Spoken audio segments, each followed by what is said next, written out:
favor. Y vamos a leer el versículo 5 al 11. Hebreos 12, 5 al 11. Por favor, síganme con sus vistas. Así dice la palabra inspirada de nuestro Dios, hermanos.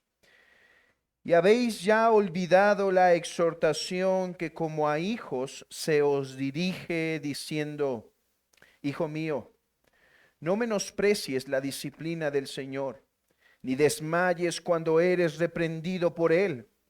Porque el Señor al que ama disciplina y azota a todo al que recibe por hijo. Si soportáis la disciplina, Dios os trata como a hijos. Porque ¿qué hijo es aquel a quien el Padre no disciplina? Pero si se os deja sin disciplina, de la cual todos han sido participantes, entonces sois bastardos y no hijos. Por otra parte, tuvimos a nuestros padres terrenales que nos disciplinaban y los venerábamos. ¿Por qué no obedeceremos mucho mejor al Padre de los Espíritus y viviremos? Y aquellos ciertamente por pocos días nos disciplinaban como a ellos les parecía, pero para lo que nos es provechoso, para que participemos de su santidad. Es verdad que ninguna disciplina al presente parece ser causa de gozo, sino de tristeza, pero después da fruto apacible de justicia a los que en ella han sido ejercitados. Oremos. Padre, te damos gracias por tu palabra, por estos cantos, Señor, por lo que nos das en tu santo día. Yo te ruego, Señor, que uses este sermón, Señor, para traer consuelo a tu iglesia, para traer claridad a tu iglesia, para traer, Señor, bendición a tu precioso pueblo aquí congregado. Señor, usa tu palabra para el propósito para el cual la dispusiste, Señor. Cuando esta carta primero se dio, Señor, a esta iglesia probablemente establecida en Roma, Señor, tú tenías un propósito especial, pero Padre, ese propósito sigue presente y es moldearnos a la imagen de Cristo. Como decía el himno, habla, oh Dios, Señor, que tus siervos oyen. Por favor, danos un corazón sensible, danos un corazón humilde para escuchar tu palabra. Pedimos tu bendición por los méritos de Jesús. Amén. Podemos sentarnos, mis hermanos y amigos. Hermanos, si yo les pidiera que piensen o escriban, no lo hagan, solo piénsenlo. Si les pidiera que me den una palabra que les trae consolación, ¿cuál sería? No contesten en voz alta, no es escuela dominical, contesten en sus mentes, pero quiero que tengan al menos una palabra en su mente, una palabra en la cual ustedes puedan decir, esta palabra me trae consuelo. Manténganla en su mente. Ahora déjenme preguntarles esto. ¿Algunos de ustedes pensó en la palabra disciplina como una palabra que les trae consuelo? Si sí, seguro es porque vieron el título del sermón.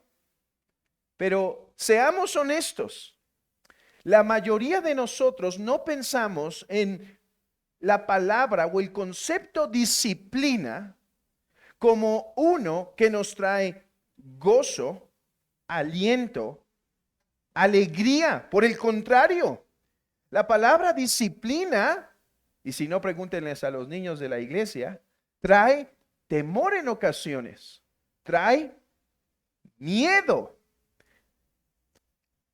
Y hermanos, esto suele ser muy común en la mayoría de nosotros. De hecho, al leer este texto, la mayoría de nosotros lo solemos traer a la mente en momentos difíciles, en momentos de angustia, como, bueno, el Señor me está disciplinando y nunca la disciplina parece ser causa de gozo, pero su fin va a ser bueno.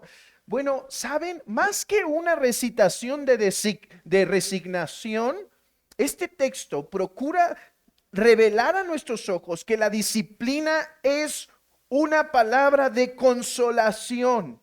La disciplina es una palabra de consolación. Ese es mi deseo esta mañana, hermanos.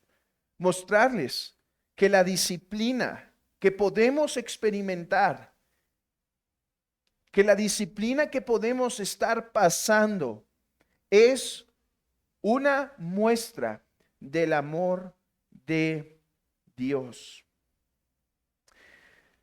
Déjenme intentar hacer esto de la siguiente manera. Quiero, en primer lugar, demostrar que el autor está intentando consolar a los oyentes con la palabra disciplina. Ese será mi primer propósito. En segundo lugar, quiero transmitirles la idea del concepto de disciplina bíblico y el concepto de disciplina antiguo que está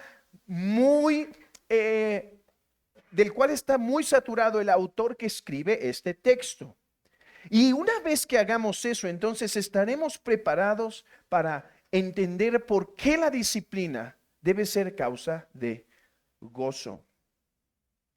Pero permítanme demostrar que el autor está intentando consolar a los oyentes con este concepto de disciplina. Y mi primer argumento es el siguiente, hermanos. Yo les he predicado no toda la epístola de los Hebreos a ustedes, pero una parte, al menos creo que he dado ya en esta iglesia quizás 6 o 7 sermones de Hebreos. Y algo que he dicho en todas las veces que he venido es recordarles el contexto de la epístola. El autor está escribiendo a una iglesia que está sufriendo. El autor está escribiendo a una iglesia que está empezando a tener dificultades. Todavía no llegan las dificultades de persecución, de ser empalados, de ser quemados. Eso va a llegar todavía tiempo después, pero sí están en un momento difícil. Por ejemplo, el ser cristiano les está costando no poder hacer negocios como antes. El ser cristiano les está costando el rechazo de sus hermanos, de sus amigos. El ser cristiano les está costando quizá un poco de temor por ir a las calles y cuando vienen las comitivas del César para pedir tributo y ellos se tienen que esconder porque el tributo iba acompañado de una adoración. Entonces es una iglesia que ya está sufriendo. Algunos ya han sido encarcelados. Algunos ya están teniendo pobreza por causa del evangelio. Entonces el autor está escribiendo esta carta porque en medio de estas tribulaciones ellos están pensando en abandonar el cristianismo y regresar al judaísmo. Y él les está insistiendo que no pueden hacerlo porque el judaísmo sin Cristo es una falsa religión. Escuchen esto. El judaísmo sin Cristo es una falsa religión. ¿En quién creen que creyó Abraham? Dijo Jesús, cuando Abraham vio mi gloria, se regocijó. Si ustedes hoy intentan regresar al judaísmo en donde Cristo no está, porque Cristo les está trayendo problemas a su vida, entonces ustedes apostatan, no solo de la fe de Jesús, de la fe de Moisés, de la fe de Abraham. Entonces les está intentando animar, les está intentando consolar en medio de estas cosas, exponiendo la belleza de quién es Jesús. Ese es el contexto. Y si ustedes recordarán, en la última ocasión que estuve aquí, hablamos de los versículos 1 al 4, en donde les menciona a Cristo como el crucificado y que pongan su mirada en Él para que puedan seguir avanzando en el sufrimiento, ya que Él nos ha dado ejemplo. Bueno, teniendo esto en mente, déjenme leerles cómo se dice en la versión de la Biblia de las Américas. El versículo 5. Ustedes síganme con sus vistas en su Reina Valera, pero déjenme leerles la versión de las Américas, pues aquí creo que es un poco más clara. Dice, además habéis olvidado la exhortación o, esta es otra acepción, además habéis olvidado la consolación. Hermanos, la palabra exhortación es una palabra que tiene un campo de significado mucho más amplio el cual al cual le solemos dar. Por ejemplo, para nosotros exhortación también suele tener una connotación negativa, ¿no es cierto? Ah, voy a exhortar. Ah, me exhortaron. Bueno, la palabra exhortación quiere decir palabra de ánimo. Así que no se encuentra limitada cuando alguien es reprendido, sino cuando alguien es animado. Entonces, vean lo que está diciendo el autor. Además, habéis olvidado la palabra de consolación. Es otra forma de traducir esto. Habéis olvidado la palabra de consolación. ¿Cuál es la palabra de consolación que han olvidado? Dice que como a hijos se os dirige, hijo mío, no tengas en poco la disciplina. ¿Qué está diciendo el autor? Ustedes han olvidado una verdad clara en las escrituras. Recuerden, esta es una comunidad judía. Hermanos, ellos saben bien las escrituras. Y les está diciendo, se les ha olvidado una escritura, pero no nos equivoquemos, hermanos. No es un olvidar como se me fue de la mente o no me acuerdo, me intento acordar de ese texto y no me acuerdo. No, este olvidar es un poco más profundo. Es un, es un olvidar en donde aunque recordamos la verdad, aunque la tenemos en la mente, no obstante, no nos está cayendo en el corazón. Déjenme darles una ilustración. Imagínense que está el padre de familia en el devocional familiar. Y entonces toca hablar sobre el perdón. Y se acuerda que sus hijos se pelearon y dice, bueno, de hecho entonces este texto los exhorta, que así como Cristo nos perdonó, ustedes también se perdonen. Bueno, el papá de repente se sienta, ya va a ser la hora de cenar, y la esposa se olvidó que él no comía las cosas con, no sé, con sal porque estaba cuidando su presión. Y entonces la prueba y dice, perdón, te doy un sándwich, pero se me olvidó que no comía sal. Y entonces él se molesta y dice, ¿cómo te atreves a ponerle sal a mis alimentos? ¿Es que no tienes compasión de mí? ¿Es que acaso me quieres matar? ¿Es que nunca prestas atención a mis necesidades? Hermanos, él ya ha olvidado la palabra del Señor. Todavía la tiene en su mente. Pero hermanos, una cosa es tener la verdad en la mente y otra cosa es poder vivir, que el alma viva esas verdades. Esto es lo que les está diciendo aquí. Ustedes conocen ese versículo de la Biblia en donde dice que Dios a todo aquel que ama disciplina y azota a todo aquel que tiene por hijo. Pero han olvidado este principio. Hermanos, cuán fácil solemos en la tribulación olvidarnos de esta verdad. Cuán fácil solemos olvidarnos de las cosas que el Señor nos manda. Sabemos que Dios es soberano, pero en medio de las dificultades nos ahogamos en un vaso de agua. Sabemos que somos pecadores, pero cuando somos reprendidos en alguna falta, actuamos como de forma sorpresiva y nos defendemos para demostrar que no somos esos pecadores que dicen ellos que somos.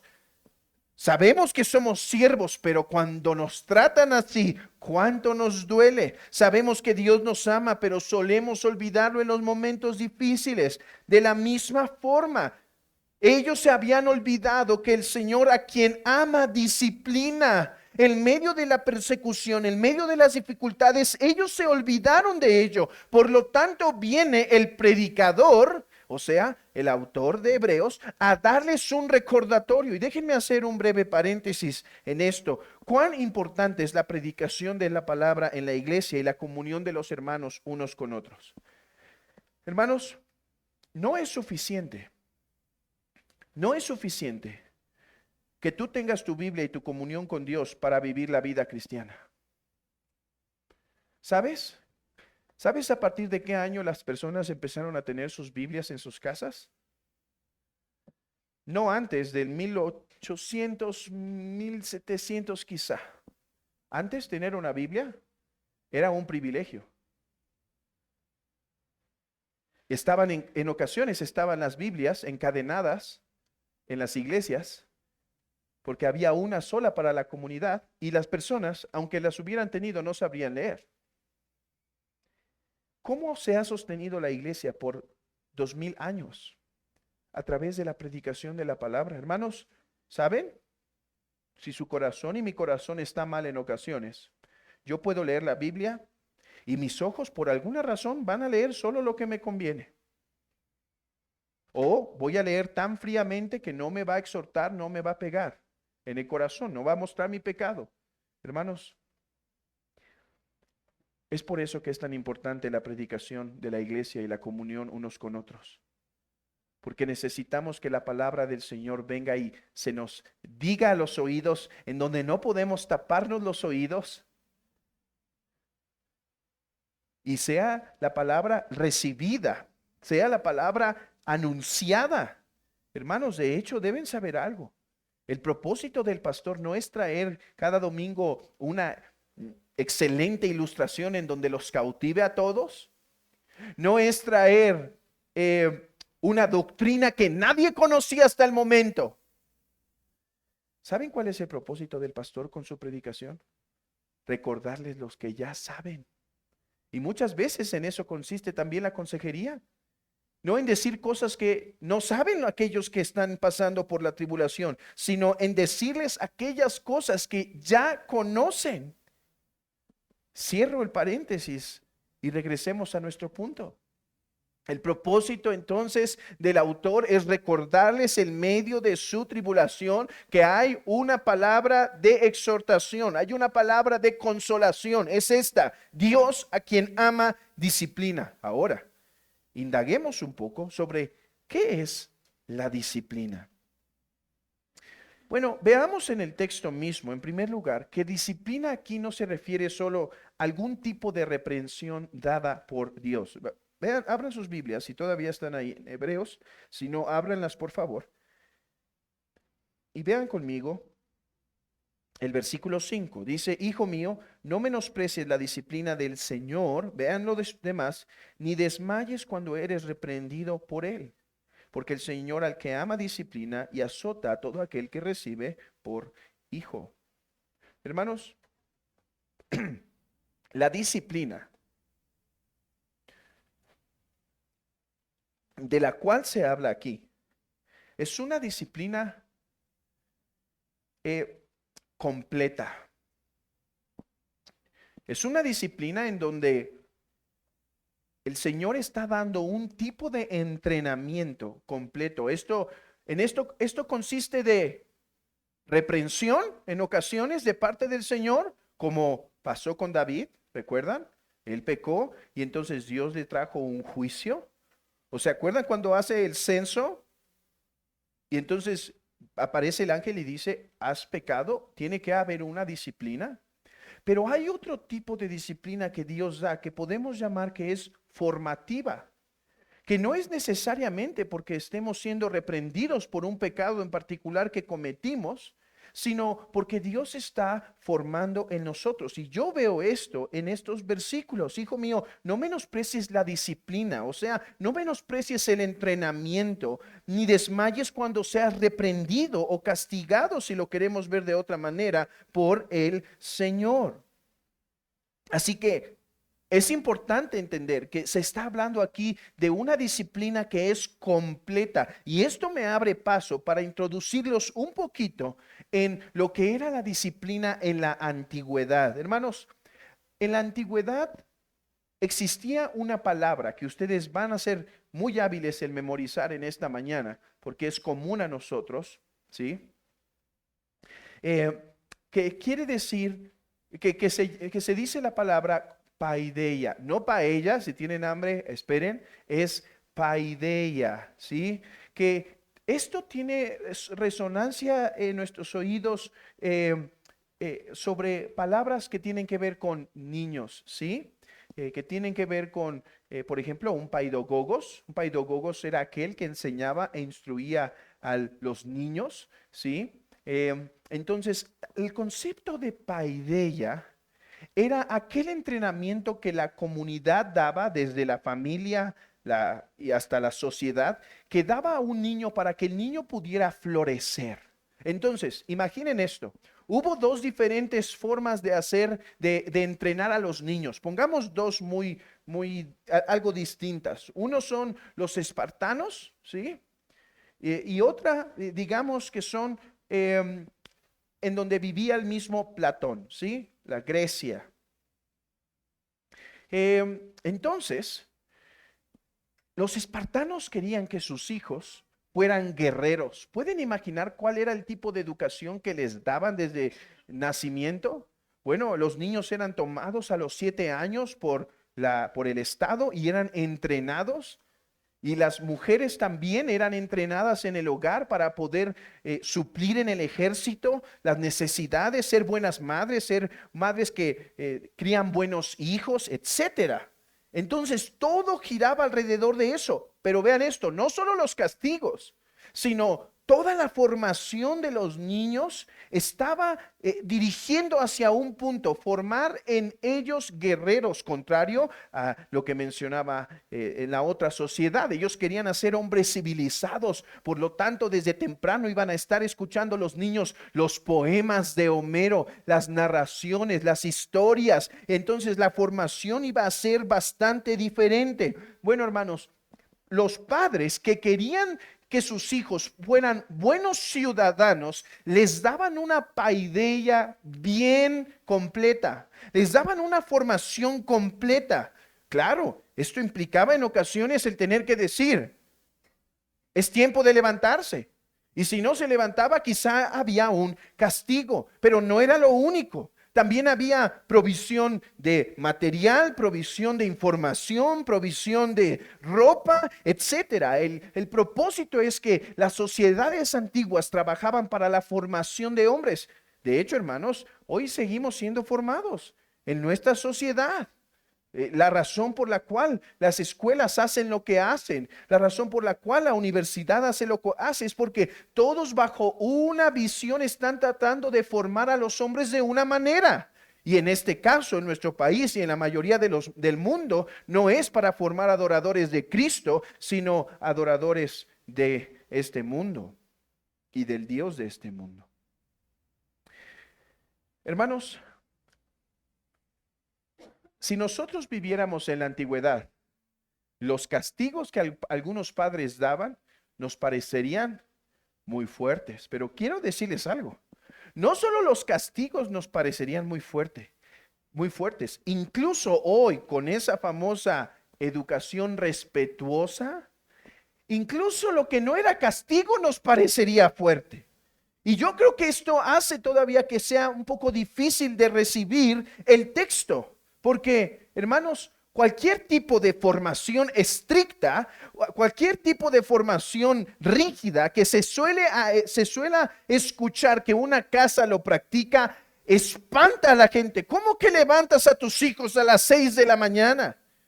¿Cómo que los obligas a hacer la tarea? No, la educación respetuosa dice, no quieres hacer tarea, no lo hagas. No quieres saludar, no saludes al Señor. No ¿quieres jugar ahora videojuegos? Juega los videojuegos. ¿Quieres correr en este lugar? Corre si es lo que tú prefieres. Y entonces nos encontramos siendo bombardeados por una sociedad que está perdiendo cualquier noción de respeto y formación. Hermanos, pero la cultura griega en donde se escribe y la cultura hebrea en donde se escriben estos textos, creían que la mejor forma de mostrar amor era tomar a esa bolita de barro que el Señor nos dio y darle forma por medio de disciplina. Y darle forma para que pudieran ser hombres virtuosos. Hermanos, no hay nada peor que el padre pueda hacer que ser un padre que no da una formación estricta, amorosa, estricta, compasiva, paciente, tierna, todo eso. Pero no hay nada más, no hay una cosa más mala que se pueda hacer que dejar a un hijo que crezca con su naturaleza. Porque ¿saben qué van a crear? Parecen ángeles, pero recuerden, están caídos. son más bien ángeles caídos. Entendiendo esto, yo espero que tengamos el camino abierto para entender por qué la palabra disciplina nos debe traer consuelo. El autor dijo, se han olvidado de una palabra de consolación. ¿Cuál? Disciplina. Y ya vimos, hermanos, que la disciplina se refiere a una formación completa de parte del padre al niño a fin de generar algo bueno en él. Entonces, la disciplina es algo bueno de sí mismo. La disciplina es algo útil, es algo deseable. Ahora,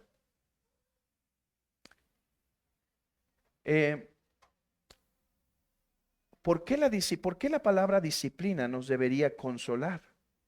Bueno, vayamos al texto. En primer lugar, déjenme leerles el versículo 7, nuevamente en la versión de las Américas, que es un poco más clara. Dice, es para vuestra corrección que sufrís. Dios os trata como a hijos. El versículo 7, en lugar de si soportáis la disciplina, yo creo que el griego debe traducirse aquí más como la versión de las Américas. Es para vuestra corrección que sufrís. Dios os trata como a hijos. O sea, lo primero que está diciendo es, si están pasando por pruebas y tribulaciones, eso no es una muestra de que Dios no les ama. Al contrario, vean, recuerden ustedes que en su vida ustedes experimentaron disciplinas. Ustedes experimentaron formación. Sus padres les pedían que se levantaran a las 5 de la mañana. Sus padres les pedían que fueran por agua. Sus padres pedían que entrenaran en la escuela. Sus padres les pedían esta y otra cosa. Y fue porque les amaba, porque tenían un padre. Así que, hermanos, lo primero que debemos saber es que la disciplina, la formación que estamos pasando de parte de Dios no es una demostración de que Él no nos ama. Al contrario, es una demostración que sí somos sus hijos, porque todos sus hijos han participado de este tipo de disciplina. Todos sus hijos sin faltar han participado de esta forma en la que Dios obra cosas buenas en sus hijos. ¿Qué es lo que hace Satanás cuando estamos pasando por tribulación? Viene a susurrarnos, Dios no te ama, Dios no está contigo. ¿No que eres su hijo? Mira, a ellos no les pasa nada. A ellos sí ama Dios. No, está diciendo, Dios a quien ama disciplina. Es cierto, mis hermanos, es cierto. Hay veces que podemos estar pasando una circunstancia en nuestra vida como un castigo o una disciplina correctiva de parte de Dios, como David la pasó. Pero ¿saben? Incluso en ese momento es porque Dios está teniendo cuidado y el que comenzó la buena obra la va a concluir y a terminar hasta el día de Jesucristo. Ahora, tenemos que ser cuidadosos porque les voy a decir algo. No siempre las cosas que estamos pasando es por una corrección de parte de Dios. La persona que está pasando por alguna dificultad, sí, debe examinarse. Señor, ¿hay en mí un pecado por el cual estás intentando llamarme la atención por esta situación difícil? Y si el Señor lo revela, gloria al Señor. Pero otras veces quizá vamos a decir, es que no hay algo en mi mente. Claro, sigo siendo pecador, fallo en esto, pero no pienso que he desobedecido a Dios de esta forma alevosa y ventajosa en alguna situación. Hermanos, y no tenemos que encontrarla porque hoy lo que estamos entendiendo es que no toda prueba que viene a nuestra vida es un castigo. Toda prueba y toda disciplina sí es una formación, es una paideia, pero no es un castigo. Y esto entonces nos debe hacer incluso más temerosos unos para con otros. Hermanos, cuán severo es cuando alguien se acerca a otro y le dice, tú estás pasando esto porque el Señor te está disciplinando. Hermanos, es jactarse de omnisciencia hablar de esa manera. Tengamos cuidado. Porque hay veces que el hombre puede fallar y Dios decida no darle una disciplina a su hijo tal cual por ese pecado, sino mostrarle su amor y su gracia para que se arrepienta. Allí está Pedro. Pero hay otras veces en que sin ninguna razón aparente hay una prueba de parte de Dios. Hermanos, tengamos mucho cuidado. Esto lastima nuestras relaciones, esto lastima a nuestros hermanos. Esto hace sentir mal, todavía más mal al hermano que está pasando por dificultades. Venir a decirle, yo sé que tú estás pasando esto por la disciplina del Señor. No, al contrario, si está pasando por una tribulación, por una circunstancia, ven a decirle, hermano, no sé cuánto duele, pero esto que estás pasando es porque Dios te ama, porque eres su hijo, porque ya sea que Él esté tratando un pecado en tu vida o simplemente esté formándote, Él lo hace porque te considera tu hijo y no eres un bastardo.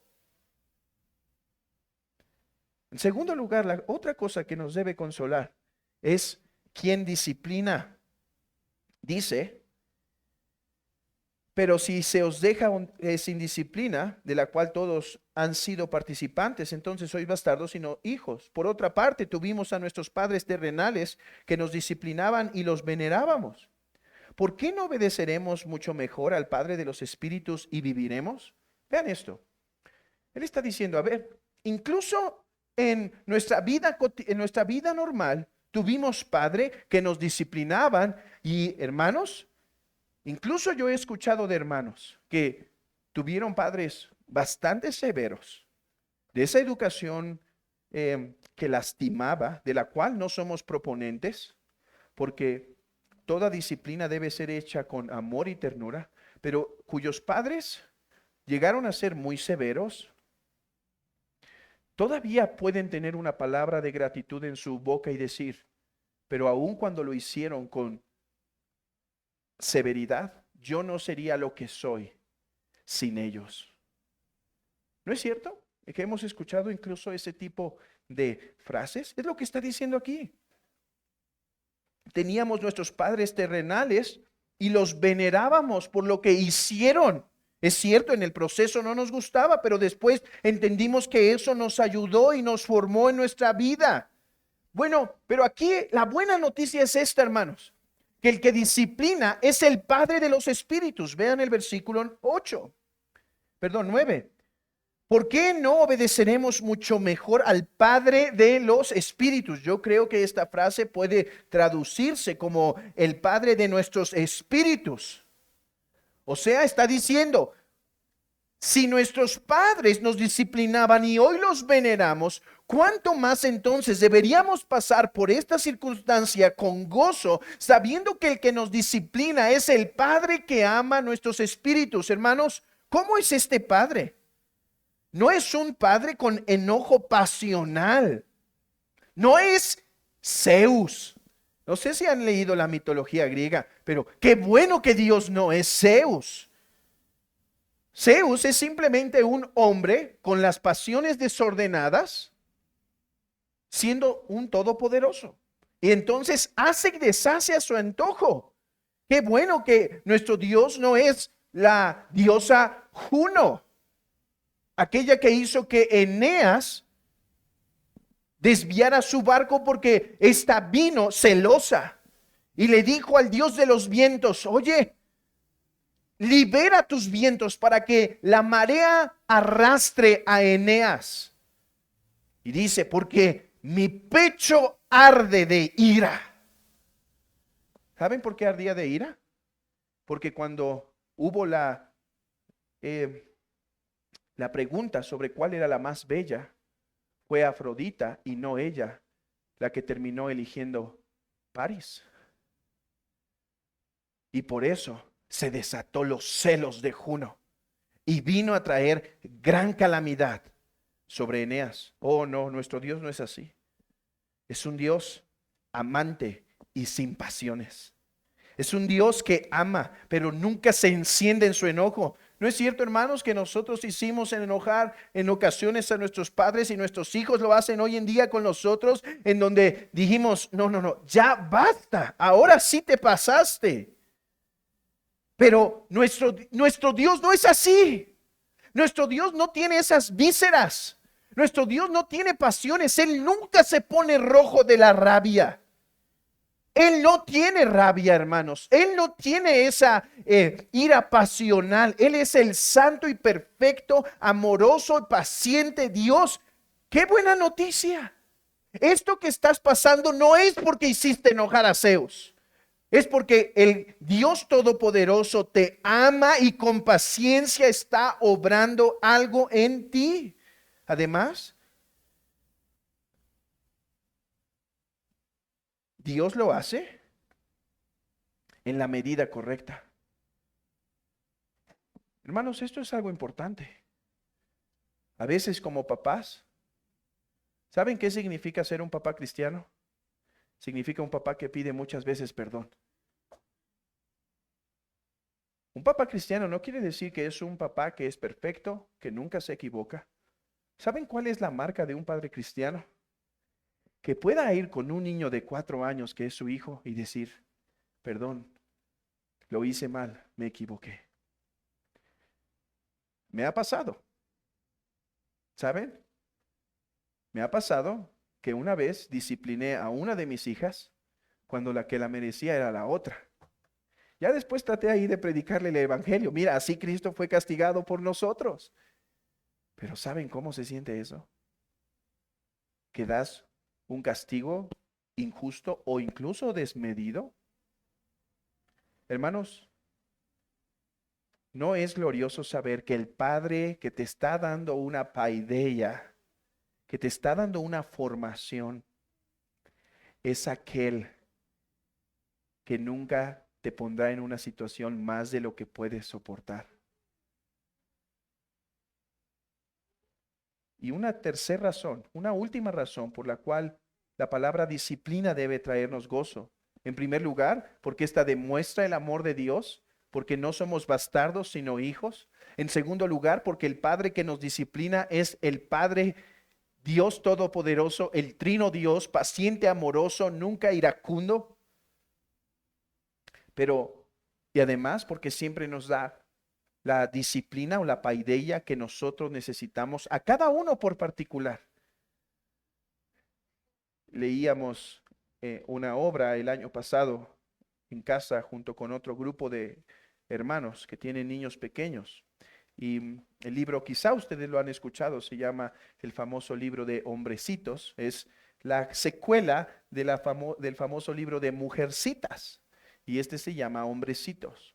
Y una de las cosas que asombró a la mayoría de las hermanas de este libro de Hombrecitos es que la protagonista, que tiene un albergue de niños, no sé, cerca de entre 15 quizá, 20 niños, ella tenía una libreta en donde cada semana sentaba a sus hijos o a los niños que cuidaba y les recordaba lo que hicieron bien o lo que hicieron mal, para entonces tratar con ellos su necesidad. Oh, hermanos, esto es algo que a mí me llena de gozo.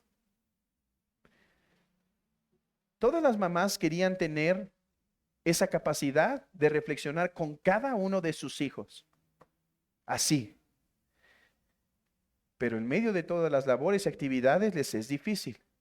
Bueno, ¿saben algo, hermanos? El Padre de las luces, en el cual no hay sombra ni mudanza de variación, Él conoce cada cosa de nosotros. Él sabe cada necesidad nuestra y Él trata con nosotros de la forma más precisa y particular. Hermanos, Él no ama en ganado.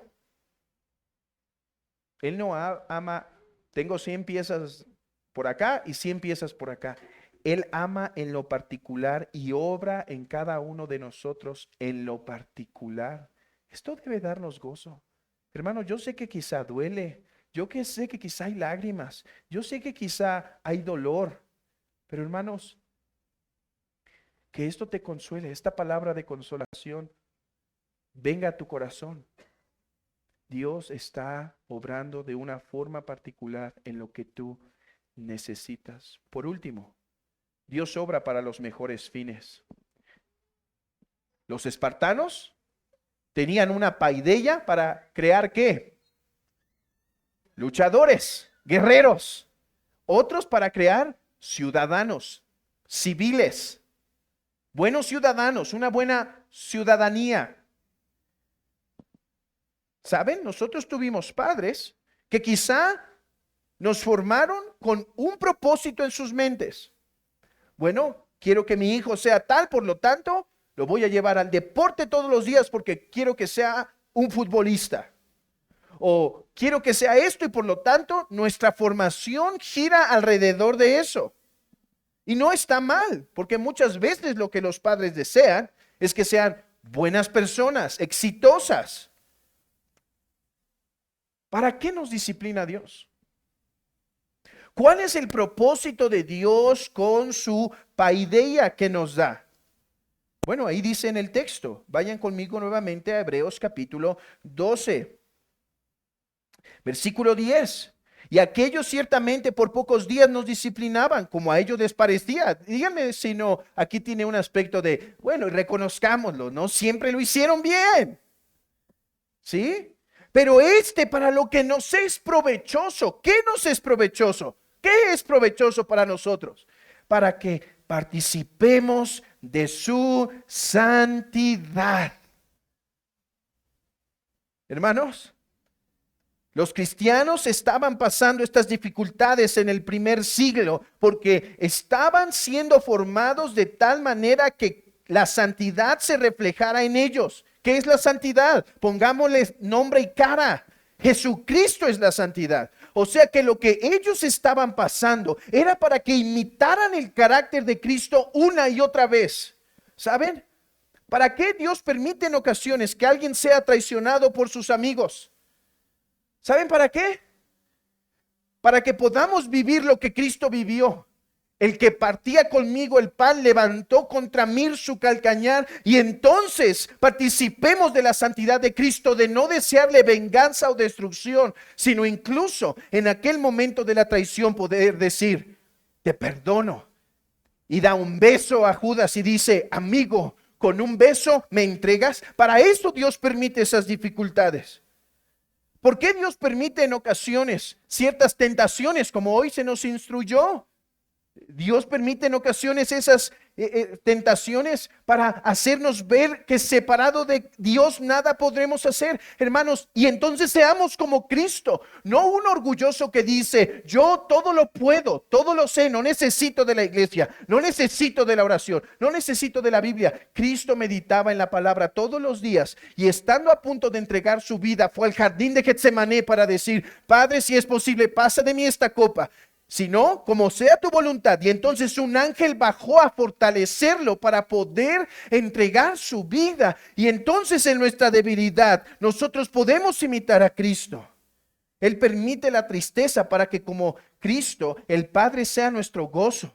Él nos despoja de ciertas cosas para que como Cristo solo el Padre sea nuestra confianza. Él nos quita ciertos ídolos para que solo Dios sea nuestro Dios. Él permite que nos ofendan para que aprendamos a poner la otra mejilla. Es cierto, hermanos, ninguna disciplina al presente parece causa de gozo, pero el fin es bueno. Por eso dijo el salmista, bueno me es haber sido humillado para aprender tus estatutos. Hermano, ¿cuál es la gran obra de Dios en ti? Y esto es algo que yo tengo que aprender y ustedes tienen que aprender. La gran obra de Dios en mí y en ti. El mí no es ser un pastor. El éxito en mi vida no es ser un pastor. No es tener títulos. El éxito en tu vida no es tener un matrimonio. El éxito en tu vida no es tener hijos. El éxito en tu vida no es morir viejo y tranquilo y sin muchas enfermedades. ¿Sabes cuál es el éxito, si lo queremos ver así, en tu vida? Ser formado a la imagen de Cristo. Hermano, ¿Por qué Dios permite que los pastores pasen por dificultades y tribulaciones? Para que Cristo sea formado. Hermano, ¿por qué Dios permitió las ofensas que te han hecho en tu vida? ¿Te han ofendido aquí en la iglesia? ¿Sabes para qué pasaron? ¿Sabes para qué ocurrieron, hermano? Para que puedas decir, he aquí una oportunidad que tengo de actuar como Cristo. Oh, hermanos, y cuando ese poder, esa imagen de Cristo brota en nosotros, entonces la disciplina ha surtido su efecto. Ahora, déjenme concluir con esta pregunta. ¿Y por qué Dios quiere que seamos santos? ¿Por qué Dios quiere que seamos santos? ¿Saben cuál es la respuesta más común que recibimos? Dios quiere que seamos santos para su gloria. ¿No es cierto? Soli Deo Gloria. Sí es cierto.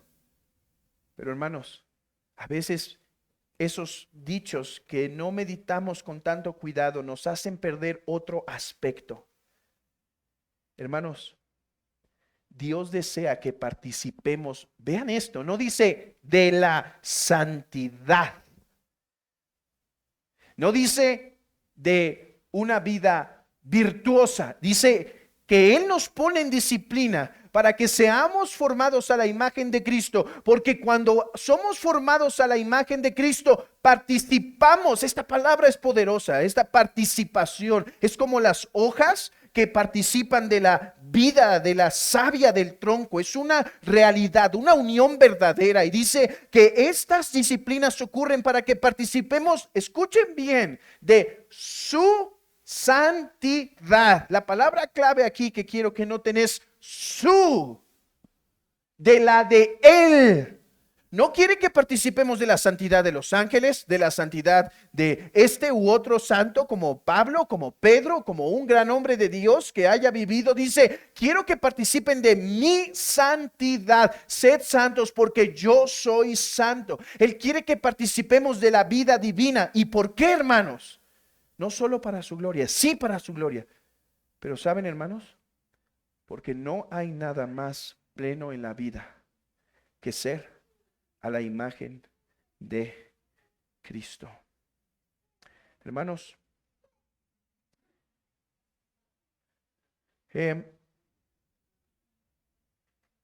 díganme si no esto es verdad y no me digan en voz alta, solo díganselo a sí mismos.